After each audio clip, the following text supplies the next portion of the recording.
ये जिंदगी हंसी है इसे प्यार करो, अभी है रात तो सुबह का इंतज़ार करो, वो वक्त भी आएगा जिसकी आपको ख्वाहिश है, रब पर भरोसा और वक्त पर एतबार करो। मैं वंश आप सभी का पढ़ाई चर्चा के YouTube प्लेटफॉर्म पे हार्दिक स्वागत करता हूँ। लास्ट टाइम हमने टॉपिक किया था जीन पियाजे जी का स्टेजेस ऑफ डेवलपमेंट, ठीक है जी। तो आज हम करने जा रहे हैं ब्रूनर जी का कोग्निटिव डेवलपमेंट। दोस्तों, ब्रूनर जी का कोग्निटिव डेवलपमेंट कराने का मतलब ये है कि उन्होंने कुछ आलोचनाएं की थी, उनकी जो स्टेजेस का खंडन करके अपनी स्टेजेस बनाई थी, ठीक है जी। उन्होंने इतना कहा था कि पियाजे जी सही है अपनी जगह, पर ये भी नहीं है कि बच्चा जो जैसे मान लो सेंसरी मोटर स्टेज है तो वो सेंसरी मोटर में ही डेवलप होके रह जाएगा, वो स्टेज उसे पूरी ज़िंदगी भी आगे काम देगी। ये नहीं है कि बस वहाँ हो गया प्री ऑपरेशनल है, वहाँ पे बच्चा जैसे कि उसे प्री स्कूल एज भी कहा जाता है, प्री गैंग एज भी कहा जाता है, तो क्या वो स्टेज आगे उसे काम नहीं देगी? क्या वो सिर्फ वहीं पे रुक गई? नहीं जी। तो पियाजे जी कहते हैं कि स्टेप बाय स्टेप बस उतना ही डेवलपमेंट होएगा बच्चे का, पर जो ब्रूनर जी हैं वो कहते हैं कि जो डेवलपमेंट है वो बच्चे की होल लाइफ चलती रहेगी। जो जो वो अपनी स्टेज से सीख रहा है वो अपनी ज़िंदगी में आगे आगे अप्लाई करता रहेगा। बाकी आपको टॉपिक स्टार्ट होने पर क्लियर हो जाएगा जी। सो आइए स्टार्ट करते हैं। Jerome Bruner.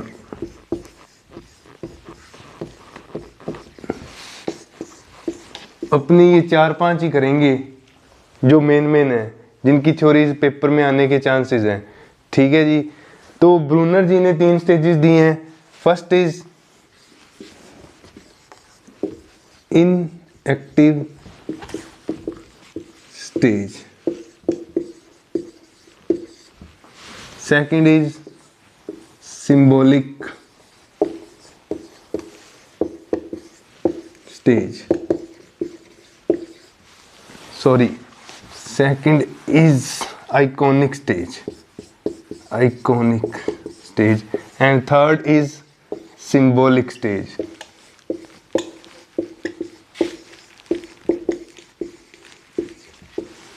बहुत छोटा सा टॉपिक है जेरोम ब्रूनर जी का, ज़्यादा कोई लंबी चौड़ी बातें नहीं है। मिलता जुलता किससे है? जीन पियाजे जी से। भाई एक ने अब इन्वेंशन कर दी कोई चीज़ की, अब दूसरा उसे खींचता रहता है, टिका करके नहीं बैठता। तो कुछ ऐसा ही हमारी स्टडीज़ में होता है। चलो पढ़ना पड़ेगा।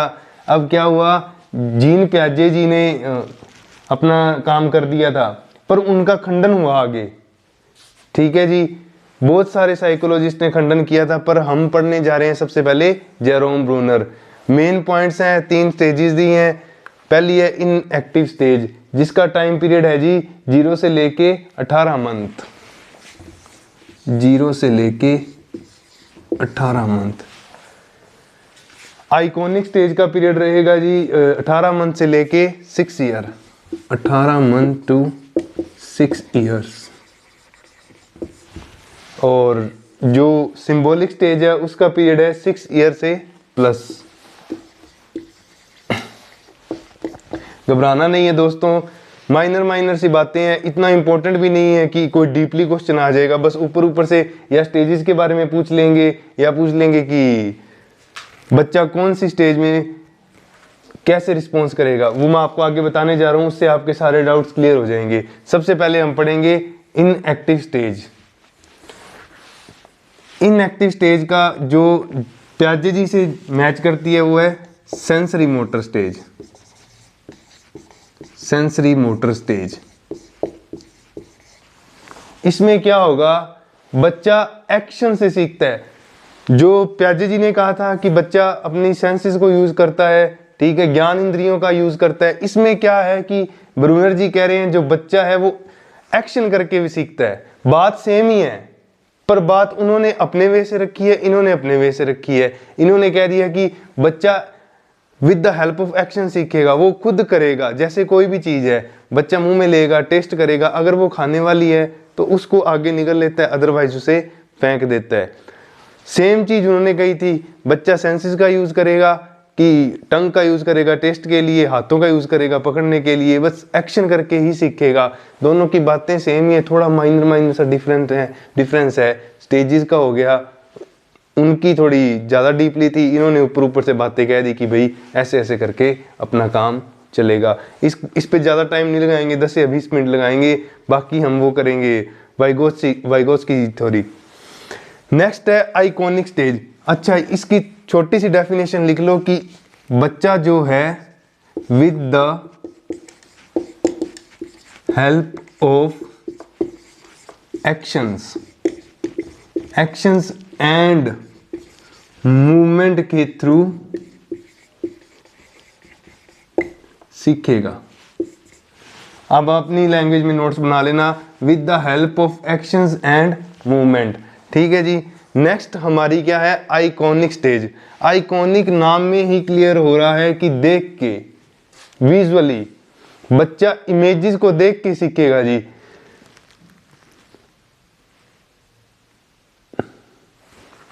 जैसे अब क्या है, बच्चे ने कोई सीन देख लिया, ठीक है, बच्चे ने कोई पिक्चर देख ली, उसको माइंड में बिठाएगा, वो उसके दिमाग में छपेगी, देन उससे उसकी लर्निंग हो जाएगी, उसकी डेवलपमेंट हो जाएगी।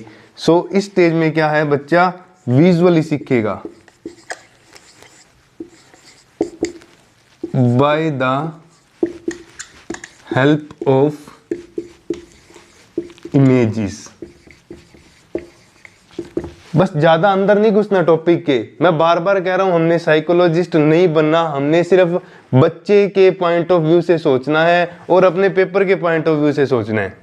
बच्चे पर क्या चीजें अप्लाई हो सकती है और इनका हमारे पेपर से क्या रिलेशन है, बस कि पेपर में क्या क्या आ सकता है, इतना पढ़ लो। बाकी की चीजें मैं एमसीक्यूज में पक्का आपको क्लियर करवा दूंगा। ठीक है जी, कि पेपर में किस तरह के एमसीक्यूज आ सकते हैं। बस जरूरत इतनी है कि आप मुझे सपोर्ट करो एंड मैं आपको 100% सपोर्ट करूंगा। अब क्या हुआ इस स्टेज में, ये मिलती जुलती है प्याजे जी के प्री ऑपरेशनल स्टेज से। ठीक है जी। अब टापर मोटो हो गया है जी, बच्चा बड़ा हो गया, ठीक है, 6 साल का बच्चा हो गया। अब ब्रूनर जी कहते हैं कि अब वो सिंबल से सीखने लग जाएगा। अब उसकी डेवलपमेंट जो है उस तरफ जा चुकी है कि वो सिंबल देखेगा तो पहचान लेगा ये किस चीज का सिंबल है। जैसे कि पहले तो उसको बताना पड़ता था कि भाई जी 2 प्लस नहीं, पहले गिनना पड़ता था कि 1 2 3 4 5 6, ये 6 ऐसे बनेंगे, 1 2 3 4 5 6। ठीक है जी। अब क्या होगा सिंबॉलिक स्टेज में, अब बच्चा सिंबल पहचानने लग गया तो वो क्या करेगा, उसको सीधे ही बता दिया जाएगा कि 2 + 2 + 2 = 6 होते हैं, या 3 + 3 = 6 होते हैं, क्योंकि अब बच्चा जो है सिंबल्स को पहचानने लग गया। ठीक है जी। ये थी हमारी जेरोम ब्रूनर जी की एक थ्योरी स्टेजेस ऑफ डेवलपमेंट की, कोग्निटिव डेवलपमेंट की। आइए फिर से रिपीट कर लेते हैं जी। जेरोम ब्रूनर जी ने 3 स्टेजेस दी हैं। First is inactive stage, second is iconic stage, third is symbolic stage. Inactive stage का जो टाइम पीरियड है वो है 0 से लेके 18 मंथ। इस स्टेज में बच्चा सिर्फ और सिर्फ एक्शन एंड मूवमेंट्स करके सीखेगा जी, एक्शन एंड मूवमेंट्स करके सीखेगा और एक्शन एंड मूवमेंट्स ही करेगा, ज़्यादा बोलचाल नहीं करेगा। सेकंड स्टेज है बच्चा विजुअली चीज सीखेगा और उनके जैसे बिहेव करेगा, ठीक है, visually by the help of images. And third one is symbolic stage. अब बच्चे को क्या है, सिंबल समझ में आने लगे, वो इतना सक्षम हो चुका है कि वो सिंबल्स के थ्रू सीखे और सिंबल्स में भी आंसर देना सीख जाएगा। सो ये थी हमारी जेरोम ब्रूनर जी की थ्योरी। अच्छा जी, एक और चीज याद रख लो कि ब्रूनर जी ने स्पाइरल करिकुलम भी दिया है, spiral curriculum given by Jerome Bruner. Paper में ऑलमोस्ट यही आता होता है, सीधा ब्रूनर लिखा होता है जी, जेरोम ब्रूनर इनका पूरा नाम है। ये आप नोट कर लीजिए प्लीज।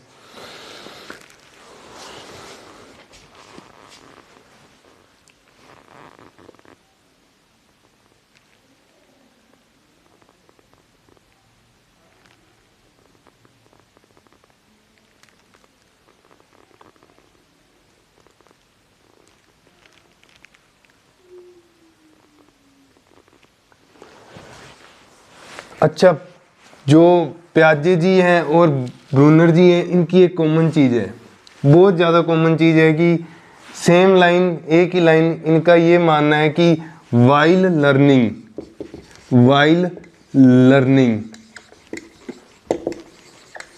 बच्चा जो है या बच्चे जो हैं सीखते हुए खुद ही अपनी नॉलेज की, अपने ज्ञान की रचना करते हैं, इसलिए इनकी थ्योरी को क्या कहा जाता है? रचनात्मकवाद। वाइल लर्निंग द चिल्ड्रन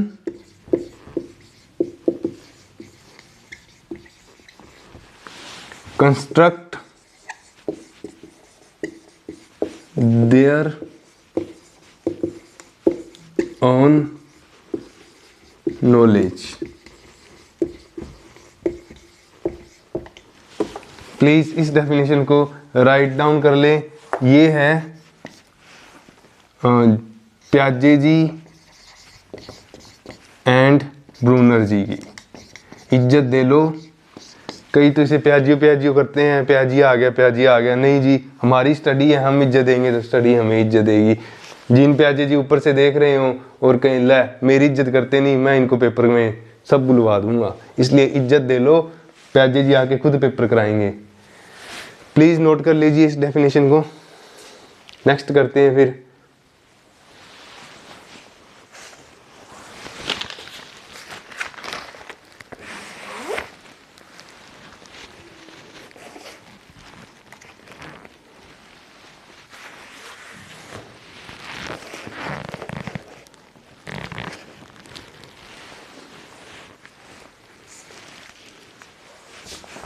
दोस्तों, नेक्स्ट थ्योरी जो हमारी मोस्ट इम्पोर्टेंट थ्योरी है वो है लेव वाइगोत्स्की जी की। इन पे क्वेश्चन आने कम हो गए हैं जी, इसलिए ज़्यादा इन पे भी ध्यान नहीं देंगे। बस 3 इन्होंने कंसेप्ट दिए हैं, उनको समझना जरूरी है और वो आपकी प्रैक्टिकल लाइफ में भी काम देंगे। और हो सकता है उनमें से 2 पॉइंट जो इतने हैं कि पेपर में बहुत बार आए भी हैं, बस एज इट इज़ उनमें से क्वेश्चन पूछ लिया जाता है जी। मैं आपको बताता हूँ आगे कैसे। वाइगोत्स्की पूरा नाम है जी लेव वाइगोत्स्की। आप अपने को क्या है, सिर्फ इतना चाहिए, ज़्यादा अंदर डीपली नहीं घुसना। पहले दिन आपसे प्रॉमिस किया कि उतना ही पढ़ेंगे जितना कि जरूरी है, जितना पेपर में आ सकता है। सो सबसे पहले इन्होंने कंसेप्ट दिया था स्कैफोल्डिंग।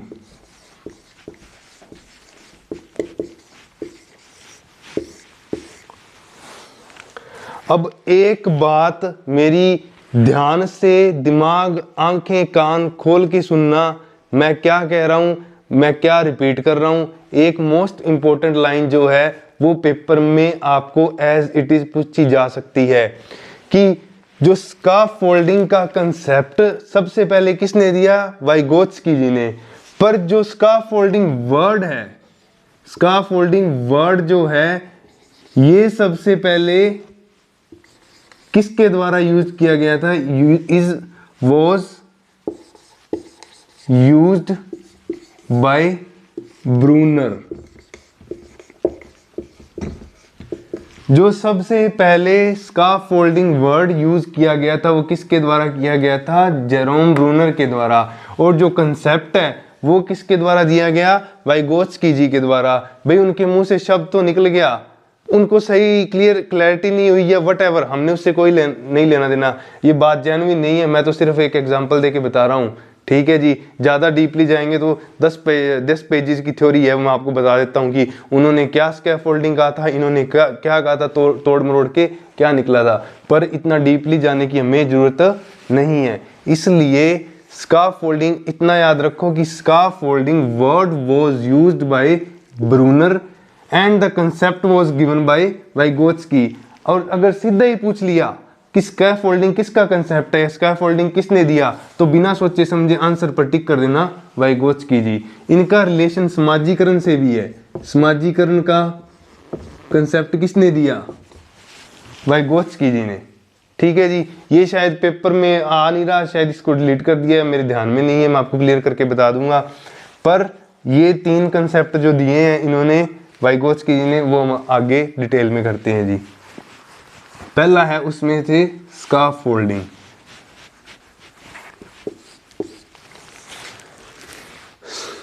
स्काफोल्डिंग का मोटा मोटा मतलब ये है कि इट इज ए स्पोर्ट, ये एक स्पोर्ट है।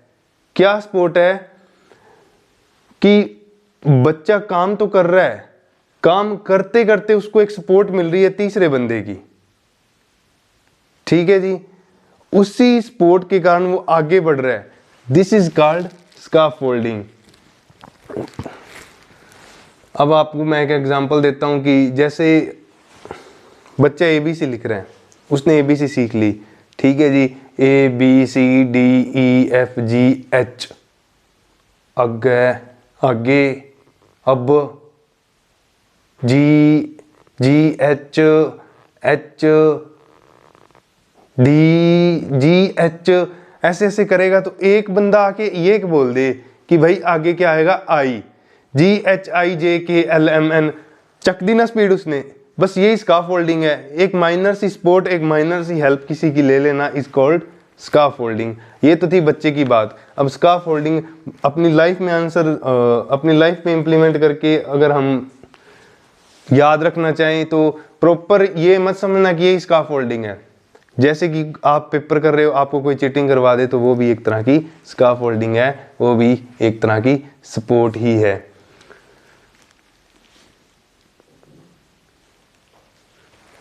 बस उसको गोल, बच्चे का गोल क्या था कि मेरे को अल्फाबेट आ जाए, ठीक है जी, बच्चे को अल्फाबेट क्लियर तो हो गए थे पर वो भूल गया। उसके गोल तक पहुंचने के लिए उसको एक बंदे ने आके हेल्प की, बीच में आई बता दिया, तो क्या हुआ, वो क्या हो गई, स्काफोल्डिंग। सो इसकी डेफिनेशन लिख लो, it is the sport, it is the sport, it is the sport given during the learning, given during the learning। ये सारा कुछ मैं इंग्लिश में इसलिए करा रहा हूँ कि बहुत सारे टीचर जो हैं आपको पंजाबी में बता देंगे, हिंदी में बता देंगे इनको क्या कहा जाता है, फिर क्या होगा पेपर में जाके उलझ जाओगे। अरे बताया तो ये वर्ड था, ये वर्ड गया। पेपर जो है ट्रांसलेट होता है गूगल ट्रांसलेटर से, ठीक है। अब गूगल ट्रांसलेटर क्या होगा, जो प्रॉपर वर्ड की हिंदी होगी ना या पंजाबी होगी वो आपके सामने पेश कर देगा। बताने वाले ने तो क्या बताया होगा, अपनी लैंग्वेज में बताया होगा, या कभी पेपर में जो चीज़ आई होगी, जैसे जैसे और वर्ड्स अपडेट होते गए हैं वो उनको छाप देगा। हमने जो इंग्लिश के वर्ड्स हैं उन्होंने इंग्लिश में जो डेफिनेशन दी हैं वो कभी चेंज नहीं होंगी इन होल लाइफ। सो ये स्काफोल्डिंग इंग्लिश में स्काफोल्डिंग ही रहेगा, ठीक है जी।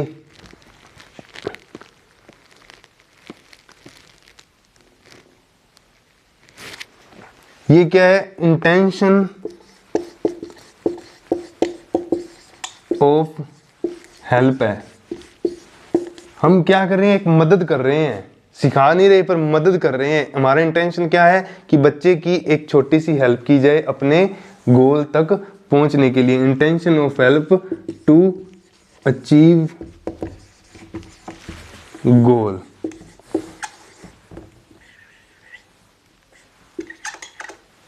ठीक है जी, मेरे हिसाब से ये इतना का आपको क्लियर हो गया होगा। फिर भी अगर कोई डाउट हो तो आप कमेंट कर सकते हैं जी, टेलीग्राम पे मैसेज करके मेरे से पूछ सकते हैं। नेक्स्ट कंसेप्ट पढ़ते हैं। ये था आपका फर्स्ट कंसेप्ट जो था scaffolding.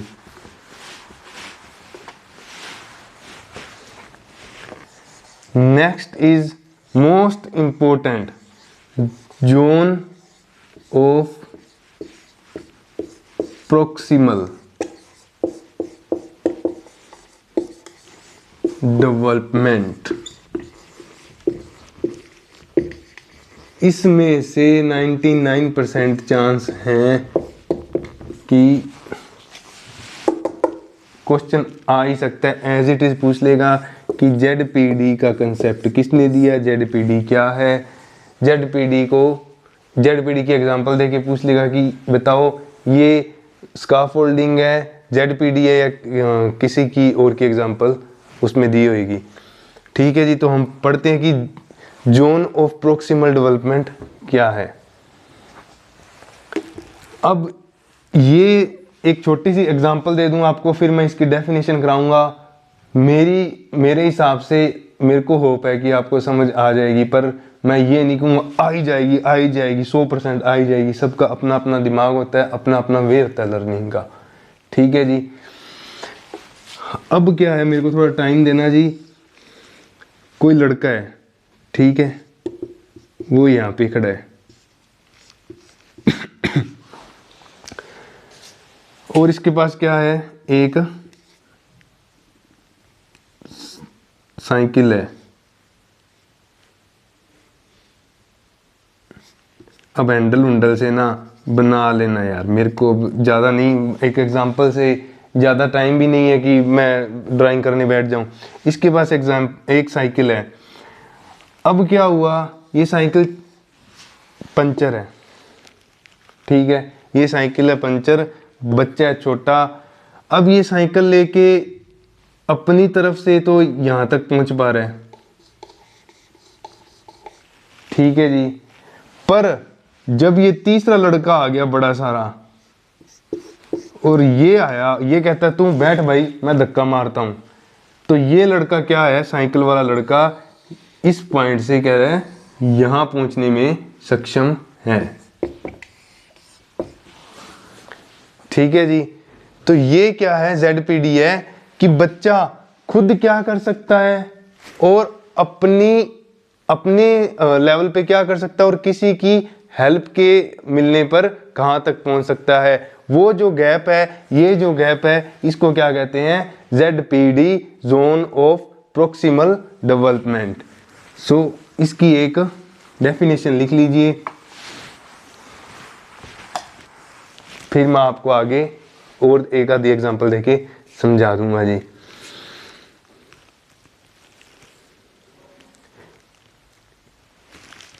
It is the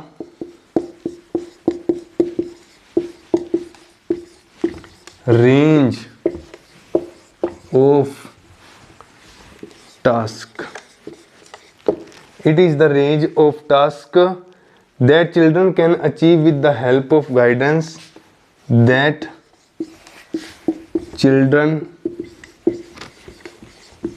can achieve with the help of guidance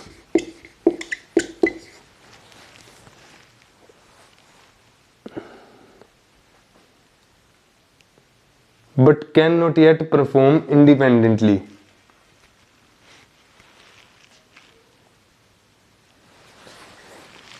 But can not perform independently.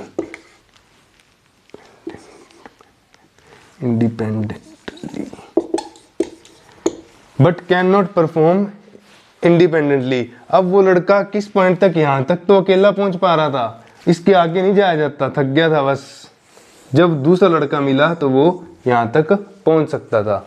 ठीक है जी, तो ये क्या है, ZPD, zone of proximal development.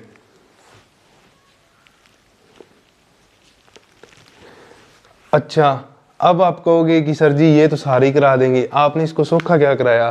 दोस्तों, जिसको तो ये समझ आ गई डेफिनेशन वो ठीक है, जिसको ये नहीं आई तो वो दूसरी डेफिनेशन लिख लो, easy definition.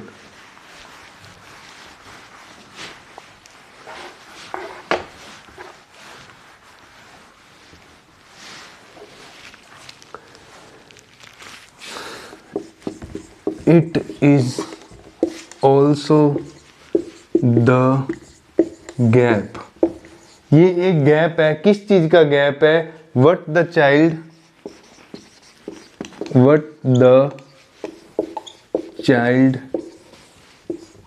can do independently and with the assistance, what the child can do independently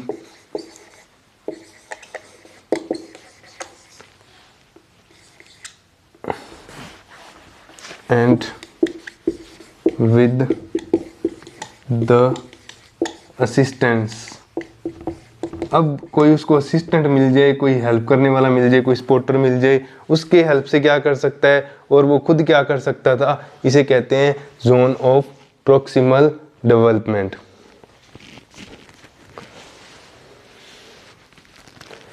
major example ये देता हूं कि अगर आप खुद पढ़ सकते थे,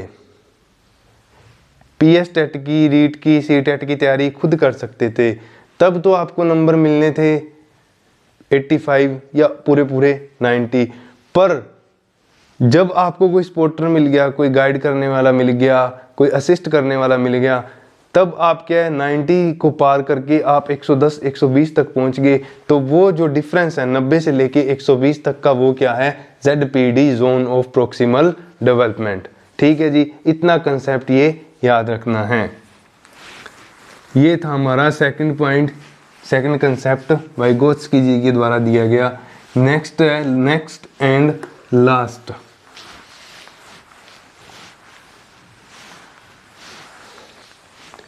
नेक्स्ट इज MKO। M का मतलब मोर, K का मतलब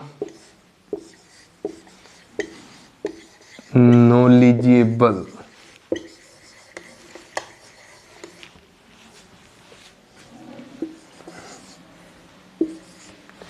O का मतलब अदर। जो पहले एग्जांपल्स आपको मैंने दी है उन्हीं के बेस पे इसको समझते हैं कि अब गाइडेंस, अब स्काफोल्डिंग, ZPD, जो ये सब हो रहा है, ये उस बंदे की सपोर्ट से हो रहा है जो हमारे से नॉलेज में थोड़ा सा ज़्यादा है। सो उस बंदे को क्या कहेंगे, MKO, मोर नॉलेजेबल अदर।